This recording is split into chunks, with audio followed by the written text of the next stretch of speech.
अस्सलामुअलैकुम students, welcome back to our channel Gohar helping hand. Chemistry class 9 का chapter number 2 atomic structure का topic ionization of atom by a radiative source. Page number 26 के ऊपर application of radiation आपने cover कर लिया है Gohar helping hand के लेक्चर के थ्रू। आज इस टॉपिक की बारी है। पढ़ते हैं बिस्मिल्लाहिर्रहमानिर्रहीम, अल्लाहुम्मा सल्ली अला मुहम्मद व आले मुहम्मद। अच्छा जी, पढ़ते हैं रेडिएशन क्या है। रेडिएशन होती है शुआ, ठीक है। अब जैसे कि मिसाल के तौर पर सूरज है, उसके अंदर से एक शुआ निकलती है जो इंसान के जिस्म तक पहुंचती है और उसे कैल्शियम देती है। तो ये इंसान के जिस्म को रेडिएशन मिल रही है। किससे मिल रही है? सूरज से। अब इंसान के जिस्म को जो कैल्शियम की सूरत में मिल रही है वो है रेडिएशन, और जो दे रहा है वो है रेडियोएक्टिव सोर्स। याद रखना आपने RS, इसका आप नाम रख लें, यानी कि रेडियोएक्टिव सोर्स है यहाँ पे सूरज, और रेडिएशन है इंसान को वो मिलने वाली शुआ जिससे उसकी कैल्शियम पूरी हो रही है। अब आपको थोड़ा थोड़ा क्लियर हो गया कि रेडियोएक्टिव सोर्स क्या होता है। वो ज़रिया जिससे रेडिएशन मिलेगी वो रेडियोएक्टिव सोर्स कहलाएगा। यहाँ पे सूरज से रेडिएशन मिल रही है, सूरज रेडियोएक्टिव सोर्स है। अब अगर चांद जो है, मून समझ लें आप, वो पानी की लहरों को एक्टिवेट कर रहा है शुआएँ दे के, तो पानी को यहाँ मिल रही है जी रेडिएशन यानी R, और मून जो है, चांद, यहाँ पे है RS यानी कि रेडियोएक्टिव सोर्स। इसी तरह कायनात में बेशुमार चीज़ें हैं जो रेडिएशन दे रही हैं, शुआएँ दे रही हैं, और जो उनको प्रोवाइड कर रही हैं उन्हें हम कह रहे हैं कि रेडियोएक्टिव सोर्स। ये रेडिएशन के सोर्स हैं, रेडिएशन के ज़राए हैं। तो वो यही कह रहे हैं कि रेडिएशन एमिटेड का मतलब होता है निकलना। अपनी अपनी बुक्स के ऊपर लिख लें, खारिज होना, निकलना, ठीक है। रेडिएशन का मतलब है वो रेडिएशन जो निकलती है या खारिज होती है फ्रॉम अ रेडिएक्टिव सोर्स, किसी भी रेडिएक्टिव ज़राए से। वो सूरज हो सकता है, वो चांद हो सकता है, वो कोई एलिमेंट हो सकता है जो किसी एटम को रेडिएशन दे रहा है। तो जो एलिमेंट दे रहा है वो RS है यानी कि रेडिएक्टिव सोर्स है, और जो एलिमेंट को मिल रही है वो रेडिएशन मिल रही है, उसे R मिल रही है। अच्छा, कोजेज एटम्स, अब उसके रिजल्ट में होता क्या है। अच्छा, सूरज यहाँ पे रेडिएक्टिव सोर्स था हमारी मिसाल में, और जो इंसान था उसको मिल रही थी रेडिएशन। जो रेडिएशन मिल रही थी उसके नतीजे में हो क्या रहा था कि इंसान की कैल्शियम की कमी पूरी हो रही थी। सूरज रेडिएक्टिव सोर्स था, वो इंसान को रेडिएशन दे रहा था और कैल्शियम की कमी उसको पूरी हो रही थी, ये इसका रिजल्ट था। यहाँ पे चांद रेडिएक्टिव सोर्स था, रेडिएशन दे रहा था पानी को, पानी रेडिएशन ले रहा था, और उसके नतीजे में लहरें प्रोड्यूस हो रही थी। तो लहरें जो हैं उसका रिजल्ट थी। ऐसे ही होता है ना, एक रेडिएक्टिव सोर्स होता है RS, वो किसी भी चीज़ को रेडिएशन देता है R, ठीक है, यहाँ लिख देते हैं R, और उसके नतीजे में कुछ ना कुछ होता है रिजल्ट के तौर पे। इसी तरह एक एलिमेंट है, जब वो किसी एटम को रेडिएक्टिव सोर्स एलिमेंट वो किसी एटम को रेडिएशन देगा R, जब वो किसी एटम को रेडिएशन R देगा तो रिज़ल्ट भी तो कोई आएगा ना। रिज़ल्ट क्या आएगा कि ये जो एटम है ना ये आयोनाइज हो जाएगा हमेशा, ठीक है। जब भी कोई रेडिएक्टिव सोर्स रेडिएशन देगा किसी एटम को तो वो आयोनाइज हो जाएगा।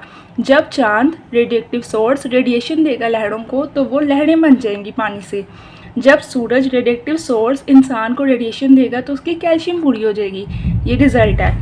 यहाँ पे आपको पहली लाइन समझ आ गई है कि वो रेडिएशन जो निकल रही है किसी रेडिएक्टिव सोर्स से वो किसी एटम को आयोनाइज कर देती हैं, ठीक है। रेडिएक्टिव सोर्स कोई भी एटम हो सकता है, वो किसी भी एटम को R दे सकता है रेडिएशन, और रिजल्ट क्या होगा कि एटम आयोनाइज हो जाएगा। आयोनाइज होने का क्या मतलब है, या तो वो प्लस चार्ज आ जाएगा उसके ऊपर, या तो नेगेटिव चार्ज आ जाएगा उसके ऊपर। इसका मतलब है कि आयोनाइज हो जाना, ठीक है। इसका मतलब क्या है कि आयोनाइज हो जाना, कि उसके ऊपर यहाँ प्लस चार्ज आ गया या नेगेटिव चार्ज आ गया। मिसाल के तौर पर मैं आपको समझाती हूँ। मेरे पास एक एटम है जिसका नाम है हाइड्रोजन, ठीक है। उसका नाम है हाइड्रोजन, उसका सिंबल है H, सिर्फ H, ना ही तो उसके ऊपर कोई प्लस है ना ही कोई माइनस है, सिंपल खाली H। ये वो चीज़ है जिससे रेडिएशन लेनी है, ठीक है। ये मांग रहा है कि कोई मुझे रेडिएशन दे, इसको शुआ की ज़रूरत है। किस लिए ज़रूरत है? आयोनाइज होने के लिए, अपने ऊपर चार्ज लाने के लिए। हाइड्रोजन चाहता है कि उसके ऊपर यहाँ प्लस या माइनस का चार्ज आए, वो अकेला H ना रहे। उसके लिए उसे होना पड़ेगा आयोनाइज। जब वो आयोनाइज होगा तभी उसके ऊपर प्लस या माइनस का चार्ज आ पाएगा। इसके लिए हमें ढूंढना पड़ेगा एक रेडिएक्टिव सोर्स। जैसे कि अगर एक इंसान है वो चाहता है कि मेरे अंदर कैल्शियम है वो पूरी हो जाए, तो उसको कैल्शियम लेनी पड़ेगी। कैल्शियम कहाँ से मिलेगी, उसको ढूंढना पड़ेगा एक रेडियोएक्टिव सोर्स। तो जैसे इंसान कैल्शियम पूरी करने के लिए रेडियोएक्टिव सोर्स ढूंढता है सूरज को, वो सूरज के पास जाके बैठ जाता है, ठीक है। सूरज उसके ऊपर रेडिएशन फेंकेगा 8, ठीक है, और उसकी कैल्शियम की कमी पूरी हो जाएगी। इसी तरह हाइड्रोजन का जो रेडियोएक्टिव सोर्स है ना, वो है कोबाल्ट CO। एक ऐसी चीज़ है जिसने रेडिएशन देनी ही देनी है। अब जब कोबाल्ट रेडिएशन देगा हाइड्रोजन को, जब हाइड्रोजन कोबाल्ट के पास चला जाएगा, कोबाल्ट रेडिएशन देगा हाइड्रोजन को और वो आयनाइज हो जाएगा, उसके ऊपर प्लस या माइनस का चार्ज आ जाएगा। ये बात आपको पहली लाइन में समझाई गई है। इसको रिएक्शन की सूरत में लिखें तो कोबाल्ट लें, ठीक है, और उससे रेडिएशन खारिज करवाएं। ये रेडिएशन का साइन होता है गैमा रेडिएशन का, वाई की तरह। इससे रेडिएशन कोबाल्ट है, उसने तो रेडिएशन देनी देनी है। अब लेने वाला एटम कौन सा है, हाइड्रोजन, जिसको ज़रूरत है वो आएगा पास, हाइड्रोजन आएगा। इसको जो है ये रेडिएशन मिली कोबाल्ट की और ये बदल के बन गया H+, ठीक है, आयोनाइज हो गया और इसमें से एक इलेक्ट्रॉन माइनस हो गया, इसीलिए तो उसके ऊपर प्लस का चार्ज आया। तो ये इसका रिएक्शन हो गया। यहाँ तक सबको समझ आ गई होगी। आगे चलते हैं। नेक्स्ट है आपका for example radiation emitted by a radioactive element radium -226 can remove electron और इलेक्ट्रॉन्स फ्रॉम द एटम। यही वो कह रहे हैं, जैसे कि मिसाल के तौर पर एक एटम ले लें जिसका नाम है रेडियम -226, ये इसका पूरा नाम है रेडियम -226। जब उसके ऊपर रेडिएशन पड़ती है तो उसके अंदर से एक या एक से ज़्यादा इलेक्ट्रॉन्स निकल जाते हैं और वो आयोनाइज हो जाता है। रेडिएशन डालने का मकसद हमेशा केमिस्ट्री में यही होता है कि आयोनाइज हो जाना है, जिसके ऊपर रेडिएशन पड़नी है उसके ऊपर प्लस या माइनस का चार्ज आ जाना है और उसमें से इलेक्ट्रॉन्स माइनस हो जाने हैं, इलेक्ट्रॉन्स निकल जाने हैं, ठीक है। तो यही बात है कि अगर हम रेडियम 226 -226 ये वाला एटम लेते हैं तो वो उसके ऊपर रेडिएशन डालेंगे, ठीक है, गैमा रेडिएशन डाल दो, साइन मैंने बना दिया। तो क्या होगा जी, उसके अंदर से इलेक्ट्रॉन या 2 इलेक्ट्रॉन्स या 3 इलेक्ट्रॉन्स निकल जाएंगे और वो आयोनाइज हो जाएगा, और यही तो हम चाहते थे, हमारा काम पूरा हो गया। आगे चलते हैं। Next, however this ionizing radiation should have enough energy to remove the tightly bound electron from the orbit of an atom। लेकिन इस रेडिएशन के अंदर इतनी ताकत होनी चाहिए कि ये जो रेडिएशन होगी आयोनाइजिंग रेडिएशन होगी ना, हम केमिस्ट्री में वही रेडिएशन लेते हैं ना जो आयोनाइज कर सके एटम को, जो उसमें से इलेक्ट्रॉन निकाल सके, लेकिन उसके अंदर इतनी एनर्जी होनी चाहिए कि अगर एटम अपने ऑर्बिट के साथ बहुत टाइटली बाउंड है, बहुत सख्त जुड़ा है, वो कह रहा है मैं नहीं जाऊँगा, लेकिन वो फिर भी उसे खींच के ले जाए। जितना भी टाइटली बाउंड इलेक्ट्रॉन हो, आयनाइजिंग रेडिएशन के अंदर इतनी पावर होनी चाहिए कि वो उसे निकाल ले। Electron can be lost, electron जा सकते हैं because an ionizing radiation collides with the atom, जब आयनाइजिंग रेडिएशन एटम के साथ कोलाइड करे। यही वो कह रहे हैं, कोई भी एटम ले लो, हाइड्रोजन ले लो, कार्बन ले लो, ऑक्सीजन ले लो, रेडियम ले लो, सब के अंदर इतनी पावर होनी चाहिए कि आयनाइजिंग रेडिएशन, अब जो हाइड्रोजन है ना वो जल्दी से आयनाइज हो जाता है, कार्बन का इलेक्ट्रॉन इतनी आसानी से नहीं जाता, वो थोड़ा टाइम लेता है। ऑक्सीजन का इलेक्ट्रॉन तो चिपक ही जाता है, कहता है मैंने जाना ही नहीं है।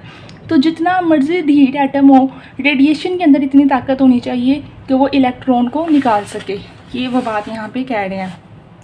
उसके बाद है electron, okay, and forces the electron away from the atom, और वो मजबूर कर दे, फोर्स कर दे इलेक्ट्रॉन को एटम से दूर जाने पर।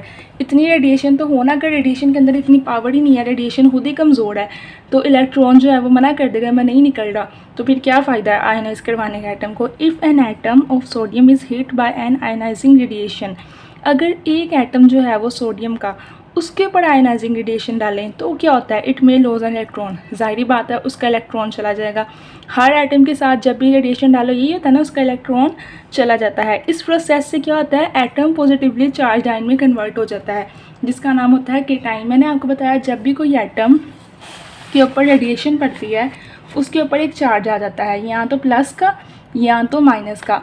जब जब किसी एटम के ऊपर रेडिएशन पड़े और उसके ऊपर प्लस का चार्ज है, हम कहेंगे ये बन गया है केटाइन, CATION, केटाइन। और जब जब किसी एटम के ऊपर चार्ज पड़े और उसके ऊपर नेगेटिव चार्ज आ जाए, उसका नाम होता है एनाइन। ये आपने ना याद रखना है, 9, 10, 11, 12 हर क्लास में आपको उन्होंने बताना है कि केटाइन और एनाइन क्या है।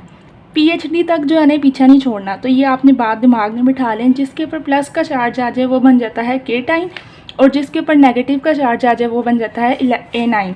प्लस का चार्ज आता है किसी एटम के ऊपर, H के ऊपर प्लस का चार्ज आ गया, इसका मतलब क्या है, इसके अंदर से एक इलेक्ट्रॉन निकल गया है, ठीक है। अगर H के ऊपर 2 प्लस का चार्ज आ गया, इसका मतलब है इसके अंदर से 2 इलेक्ट्रॉन निकल गए हैं। अगर H के ऊपर 3 प्लस का चार्ज आ जाए, इसका मतलब है इसके अंदर से 3 इलेक्ट्रॉन निकल गए हैं। अब समझ आइए, ईजी हो गया। मिसाल उन्होंने दे दिया है, सोडियम थी, उसके ऊपर एनर्जी डाली, रेडिएशन डाली, सोडियम के ऊपर प्लस चार्ज आ गया और एक इलेक्ट्रॉन निकल गया। अगर इसके ऊपर 3 प्लस का चार्ज आ जाता है, इसका मतलब था इसके अंदर से 3 इलेक्ट्रॉन निकल जाते हैं। जितना चार्ज उतने इलेक्ट्रॉन निकल रहे हैं। आगे ने लास्ट आपको एक इंटरेस्टिंग इन्फॉर्मेशन दी हुई है, the same element occur everywhere in the universe. दुनिया में हर जगह एक जैसे ही एलिमेंट पाए जाते हैं। मैटर ऑन मार्स और in any other planet consist of the same elements found on earth. यानी मार्स के ऊपर या किसी भी और प्लैनेट के ऊपर आप चले जाएँ, जौन सा भी वो उनका मादा है ना जिससे वो बनता है, वो ऐसा ही है जैसे अर्थ का। उनकी ज़मीन अर्थ जैसी ही होती है, यानी उनके अंदर पत्थर ये सब कुछ अर्थ जैसा ही होता है। ये आपकी इंटरेस्टिंग इन्फॉर्मेशन थी, इसको MCQ के लिए याद रख देना। इस दफ़ा चैप्टर के अंदर से कॉन्सेप्चुअल पेपर आना है, तो इसलिए मैंने आपको थोड़ा आउट ऑफ द वे जाके जो बातें इसमें नहीं भी लिखी थी वो भी समझाई हैं, क्योंकि ज़रूरी नहीं है कि जो लिखा हुआ है इस दफ़ा वही आया आप लिख के और पास हो जाओ। 2026 में आपके बोर्ड का नोटिफिकेशन आ गया कि कॉन्सेप्ट क्लियर होना ज़रूरी है बच्चे का, तब वो पास हो सकता है। इस वीडियो को 2-3 दफ़ा देखें, सारे कॉन्सेप्ट रिवाइज करें, बाकी चैनल को सब्सक्राइब करें, वीडियो को लाइक करें। Gauhar helping hand, stay tuned.